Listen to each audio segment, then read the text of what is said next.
โอ้โหอันนี้จะเป็นน่าจะไปแหล่งท่องเที่ยวคุณแหละเนาะนี่แหละแต่ว่าทางนี้มันมีอย่างนี้นะโอ้คึกคืนนะอยู่นี่เป็นเพราะมันเป็นทางไปแหล่งท่องเที่ยวแน่เนาะทุกท่านไปต่างโอ้สบายดีเมื่อทุกท่านที่เข้ามาติดตามรับชมตอนนี้เราอยู่ที่เดินพารามอเตอร์อีกแห่งหนึ่งเนาะมีทาง2เดินเลยเนาะบริเวณแถวนี้จะเป็นอีกจุดหนึ่งที่นักท่องเที่ยวมักมาขึ้นบินพารามอเตอร์อยู่จุดนี้ทุกท่านนอกจากเดินพารามอเตอร์แล้วก็ยังมีบ่อนเพิ่นเฮ็ดเป็นบ่อนชมวิวยามแลงเนาะทุกท่านส่วนหลายจะเป็นแขกต่างประเทศเขามักมานางชมวิวเนาะทางพลังโอ้โหอันนี้นักท่องเที่ยวเข้าไปทางบุรุกูลพุ่นอีกเนาะจุดนี้ก็จะมีเพิ่นเฮ็ดบ่ไว้ชมวิวเนาะมีตังไว้ชมวิวส่วนหลายจะเป็นทางยุโรปพุ่นแหละจะมานั่งชมวิวบรรยากาศยามแลงเนาะตอนตะเวนใกล้จะตกดินพุ่นแหละมื้อนี้ก็มาเจออายคนรู้จักอีกคนนึงเนาะซึ่งเป็นคนไทยเพิ่นเคยบินอยู่เดินพารามอเตอร์อยู่แถวหาดอนกลางเนาะอันนี้เพิ่นมาบินอยู่จุดนี้นักทานกลับมาเห็นเพิ่นอีกเทื่อนึง แล้วเพิ่นก็ย้ายหาบอลอยู่เนาะ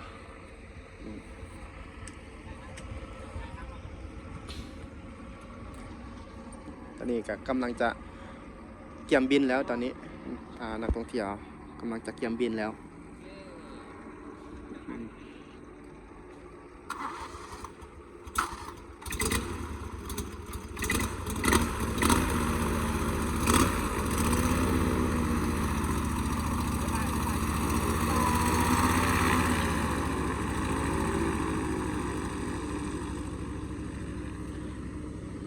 เดินแห่งนี้ส่วนราคาขึ้นบิน15นาทีแมนล้าน200,000กีบเนาะนี่เฮานี่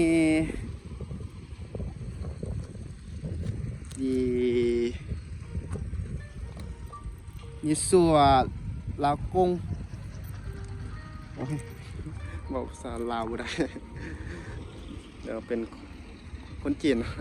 จะสปีกภาษาจีนกับบอกบ่ได้ทุกท่าน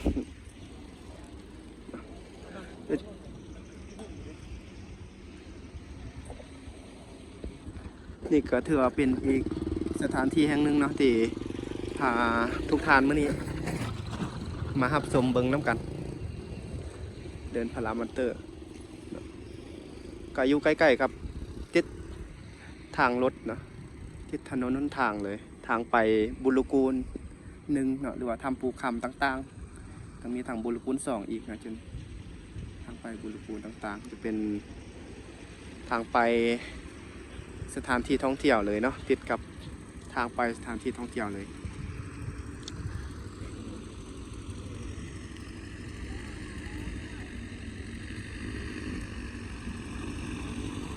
ก็เป็นอีกสถานที่หนึ่งที่มีวิวงามนะทุกท่านเนาะมีวิวงามเดี๋ยวเห็นผาสูงผาหินปูนสูงเนาะอ้อมหอบเลยทางฝั่งนั้น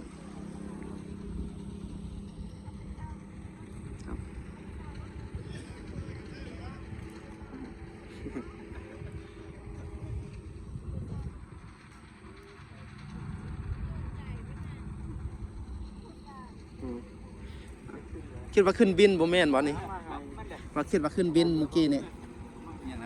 ว่าคิดว่าพาแค่ขึ้นบินบ่แม่นบ่แม่นครับเพิ่นอยากพาลูกเพิ่นขึ้นแต่ว่า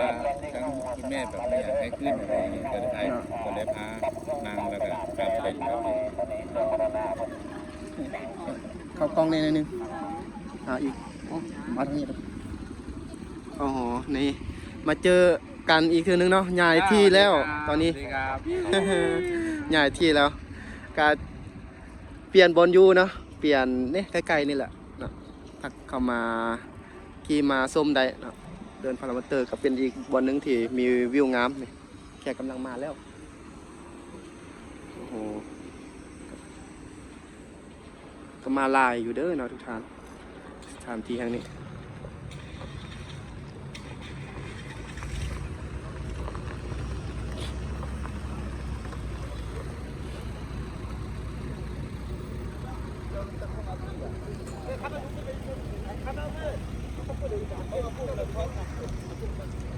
นักท่องเที่ยวต่างประเทศส่วนหลายจะมาขี่พารามอเตอร์เนาะส่วนนักท่องเที่ยวคนลาวเขาเองก็มีส่วนจำนวนหนึงที่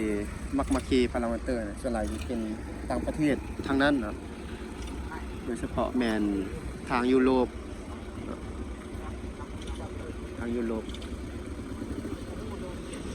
จะหลายพวก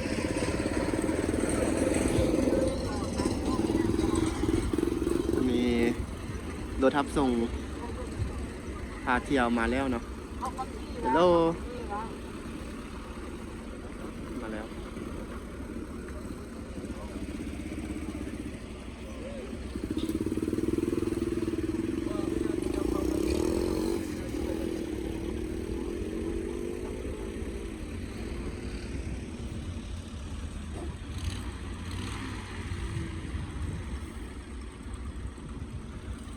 ก็ถือว่ามีนักบินหลายคนอยู่เด้อทุกท่านเนาะอยู่เดินแห่งนี้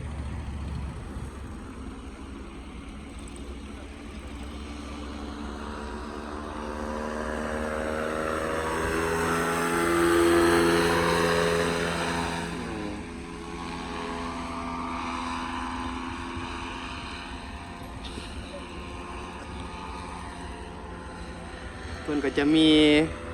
การโซสกิลจักหน่อยนึงเนาะอยู่ตัวนี้ก็มีแต่ให้นักท่องเที่ยวเฮาได้ตื่นเต้นเนาะมีทางเกาหลีเนี่ยก็มีแค่เกาหลี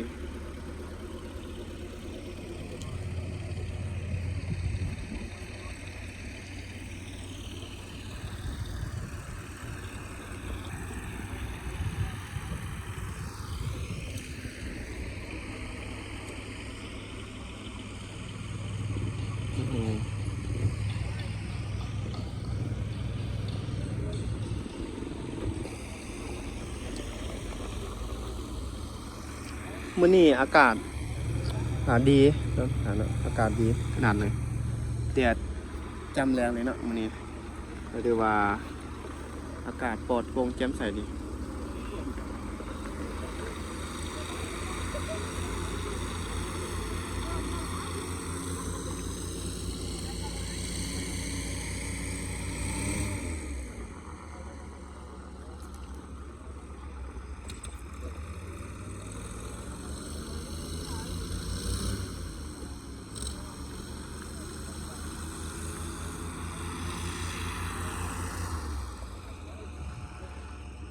นักท่องเที่ยว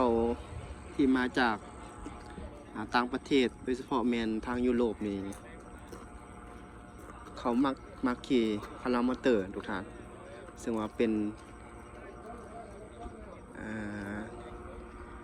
กิจกรรมหนึ่งของเมืองวังเวียงเนาะที่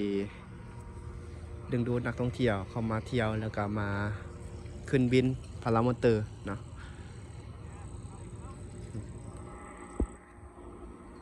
ตอนนี้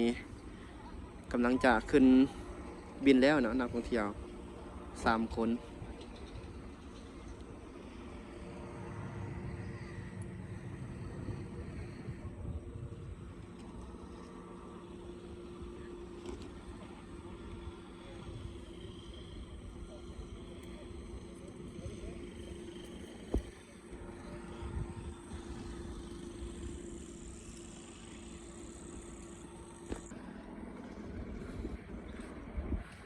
ตอนนี้เขาขึ้นผาทุกทานมาชมวิวเบิ่งบรรยากาศเนาะอยู่เทิงดัดฟ้าเนี่ยเป็นเดินพารามอเตอร์ที่กวางเนาะอยู่ติดกับถนนหนทางไปแหล่งท่องเที่ยวบุรุกูลทางหลังนี้จะเป็นผาหินปูนสูงทุกทานเนาะนี่เป็นธรรมชาติ ผ้าขาว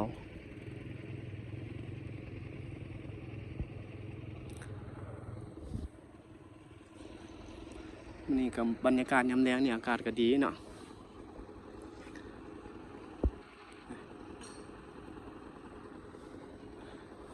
มีทั้งสองเดินติดกันนะฝั่งนั้นก็จะเป็นบริษัทหนึ่งอันนี้ก็แมนบริษัทหนึ่งเนาะแล้วก็ติดกันมีทั้ง2 เดินก็แล้วแต่แขกของไผ่ของมันเนาะแขกที่เขาจะเอามาขี่เดินพารามอเตอร์โอ้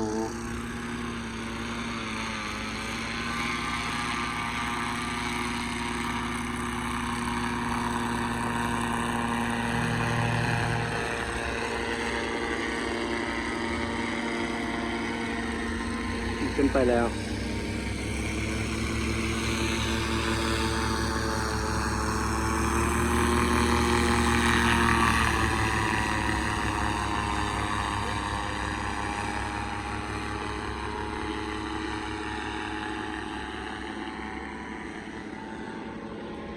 เขาก็จะบินเวินไปเวินมาแถวนี้แหละทุกท่านตามขอบเขตของนักบินเนาะก็จะมีขอบเขตพระเจ้านะจะมีแต่ละเขตเขาห้ามบินก็มีบินตามเขตที่พระเจ้าให้บินได้นะทุกท่าน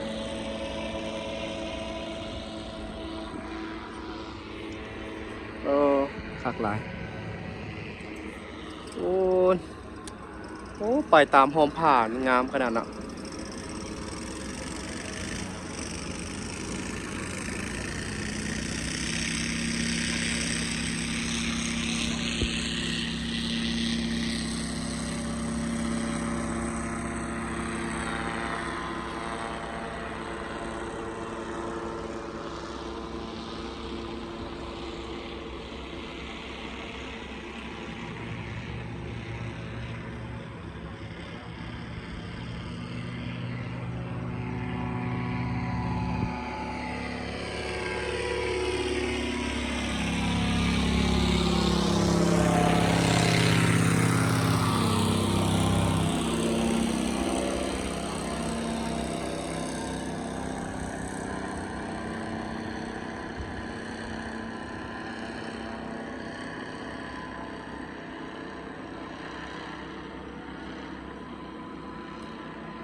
เนาะแต่ว่าคลิปตัวนี้ก็เป็นคลิปพาทุกท่านมาเที่ยวชมเบิ่งบรรยากาศเดินพารามอเตอร์อีกแห่งหนึ่งของเมืองวังเวียงเนาะก็จะมีเป็นกำลังสร้างอีกอย่างหลายอย่างอยู่จุดนี้ทุกท่านเนาะมีทางบอนนางชมวิวแล้วก็เฮ็ดอีกอย่างหลายอย่างบ่แม่นทางคาเฟ่บ่ทุกท่านโอ้นี่ขึ้นมาแล้วขึ้นไป